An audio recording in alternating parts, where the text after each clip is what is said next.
Well, good day, ladies and gents. I'm Rev Snowflake, and welcome to Snow Church for January the 12th of 2023. I got a lot to talk about, so I better speed up my speech and get going on things.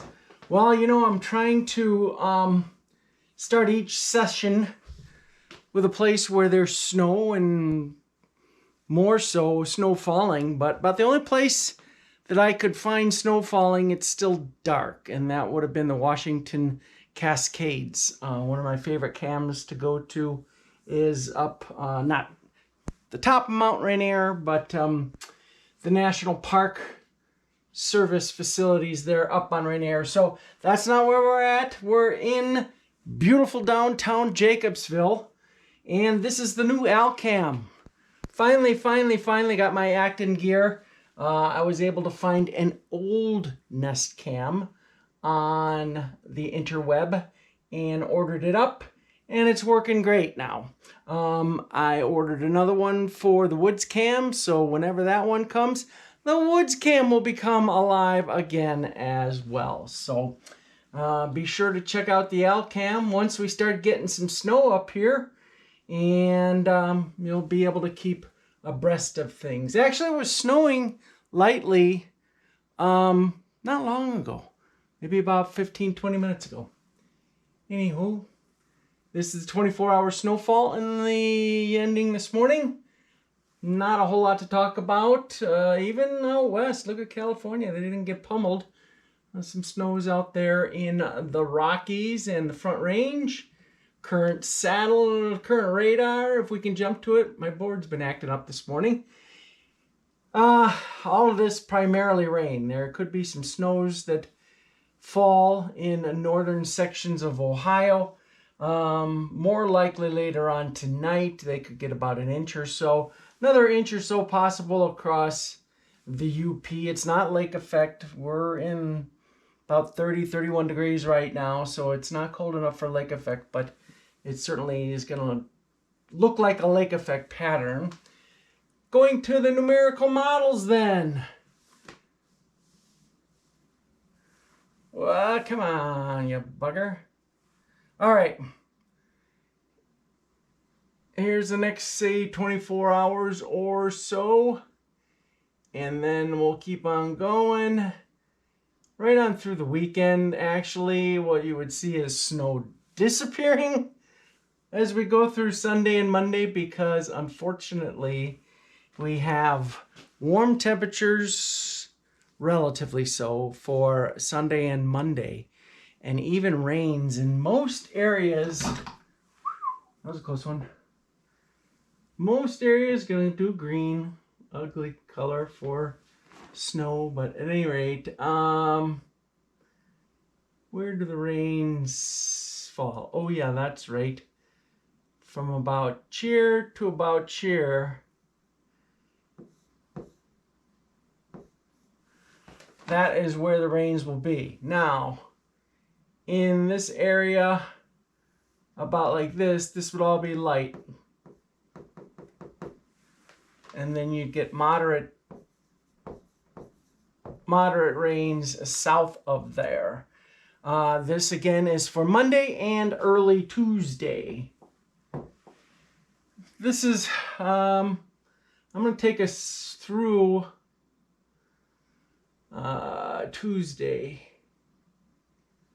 Get us to right about there. All right, 150 hours. This would be around midnight on Tuesday. Gonna do the same thing with the GFS. If it comes live, yes, there it goes. Go out to about 150 hours. Whoa!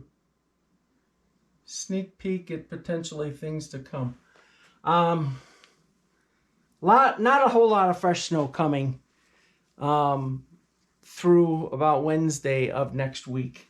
Very sad situation, and like I say, we will lose some snow area-wide across the Midwest, anywhere where there is snow on the ground. With those warmer temperatures on Sunday, and then potential for rains and warmer temperatures on Monday. But there is some good news as we get beyond, say, Tuesday, more so into Wednesday and Thursday, and potentially even the end of next week. So let's look at what that good news might be. All right, again, this is a world map, and let's see what color would work good. Come on, magic board. Really slow today. You know what? I'm going to do black. I'm going to make it bigger. Probably slow. Yeah, okay, it took it. Just so we can kind of outline. And you can really see, I mean, I'm just really doing this fast. Whoa, too fast. Too fast, too fast. Let's just do the United States. Well, here's that. Okay, here's the grand old United States. I guess I could draw Alaska in. Canada. All right, that is really, really bad. But you get the gist of it. Okay? That's really bad. All right, but what I want you to focus on is, you know, when we've been going to these maps in the past, been saying, hey, focus in on this low here in Siberia. Forget about that for now. Watch this low right here. This is, you know, typically our friend in the wintertime, the polar vortex. And it hasn't been very strong at all. In fact, this is actually strong for what it's been in the last 2 weeks. And this is current conditions. And watch what happens. Oh, I gotta clear that out. All right, now watch what happens. Hey, John, what are you talking about? It goes away. I know, but then watch this. Ooh, it grows. It grows. It gets bigger. Come on. Come on, hell yeah. All right. So it's not like it's a polar vortex on Viagra, but it is stronger, larger than it's been in several weeks. That's good news because that allows the cold air to come on down and maybe mix with any moisture that we've got coming in. Now we can take a quick look at this low, the Siberian low, and it is still, in my opinion, a little too far to the west. I'd really like to see it over the Kamchatka Peninsula, which is right here, just north of Japan, which is right here. But we'll take what we can get at this point because this is an upper air pattern that has the signature of winter for at least the upper Midwest. The other thing I want to show you is this is North America now. And again, to help you show where the United States is, I can trace it a little bit better now because it's not the whole world. All right, so there's Mexico. Cabo Wabo Cantina. Getting up here. Archipelago of Alaska.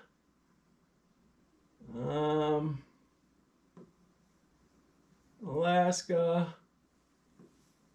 Canada. All right, well, you know how Canada goes.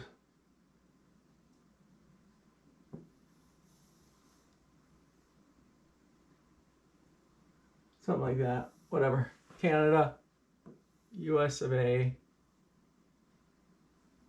All right. So this is the current. Man, I really wish that I could keep this up. There was a gentleman that gave me the tip on how to make the the line dark or bigger. Sir, if you know how to keep this going and animate, be able to animate on the web screen, please let me know. So anyway, gotta get rid of this, but there's where the US is. All right, so what I want to show you here, this is temperatures at about 850. That's about 5,000 feet up. Anyway, it's not way up in the atmosphere, but it's not right down on the surface either. I can't believe I can't remember. About 3,500 feet, I think, actually. Anyway, the kind of temperatures that we need to make lake effect snow would be where you go from the blue to the purple. All right. So we can see how we get just, here comes the warm up for Sunday and Monday. Oh, that's ugly. But then that low passes that brings the rains. We start to see some cooler air build in. This is another low, but I'm going to zip past that real quick here. And then watch what happens as we get to next weekend. Here we get, well, maybe another low, but finally, the chance for some lake effect snows. Hoo doggy. That would actually be about the early part, not of next week, but the week following. And, you know, this cold air pretty much stays locked in. We'll get some lobes through. So we could finally start to see some, well, definitely colder temperatures and lake effect snows as we get into like that third week of January? At any rate, about 2 weeks from the beginning of this week. Man, I make things so clear. Now, let's get back to the models, because there is a storm for Wednesday and Thursday of next week. But I just kind of wanted to show you the evolution of the upper air that leads us to some snows possible Wednesday, Thursday. It's no longer a wild card. Yesterday it was a wild card. Today I'm putting it in the possible category. And tomorrow probably the, not good chance, but more possible. Got to be cautious with these things, folks. We're in kind of a split flow. The models just don't do good with a split flow. That's why I want to be cautious with going out beyond day 4 or 5 at this point. But at any rate, here we are back at, well, this is the European model. Oh, why does this do this? All right. European model at about midnight Tuesday. Now watch what happens. Storm breaks out here in the Panhandle. Snows on its northwest side. Watch those snows head up towards the Midwest. And finishes off. Okay, so Madison, 12 inches of snow. Des Moines, just over a little bit of 12 inches of snow. I don't know if that's, I think that's Lincoln, 14.3. And you've got upwards of 12 inches of snow heading into the eastern UP, maybe even northwest lower Michigan. No, that was the European. This is the GFS. This takes a more northerly track. That's why if you look at my forecast maps, I have 2 potentials. I got the one that's a little further south, and then I got this one as well. I can't call it, folks. I really can't. Like I say, I'm not even 100% sure that this storm is going to occur, let alone where the track is going to be. I don't think that I'm going to be highly confident in the track tomorrow either, even if both models are in perfect agreement. It's just, given the pattern we're in, and the fact that the main jet stream is still north, and that's the one that the models really, really like and can do a good job of figuring out what it's going to do in the future. it just complicates things in the forecast. So, but those are the two scenarios. In fact, let's go to the old johnd.com website, get it loaded, go to forecast graphics, and so this is why I have these two scenarios. Have the days the same, just not the tracks at this point. So we shall see. Going back to the GFS, then we can watch the cold air come in towards the end of this forecast, and the lake effect snows build up a little bit. See, here we go, lake effects.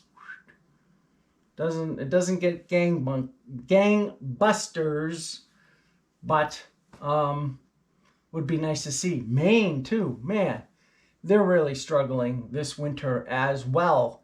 Well, all of New England is really struggling. So the bad news is hardly anything through Tuesday of next week, including, well, the other bad news is the warm up for Sunday and Monday. The good news is that it's looking more and more likely that we're going to have a pattern change, and the pattern change will lead to colder and snowier conditions across the Midwest. So don't give up hope for this winter just yet. It ain't over yet. You know, as John Belushi said, good old Bluto, was it over when the Germans bombed Pearl Harbor? No, it ain't over now. So, hang in there. Have a great day today or evening, depending upon when you're watching this. I will talk to you tomorrow. Oh, keep those sticks on the ice, as Nicholas Lindstrom, Detroit Red Wings, would say.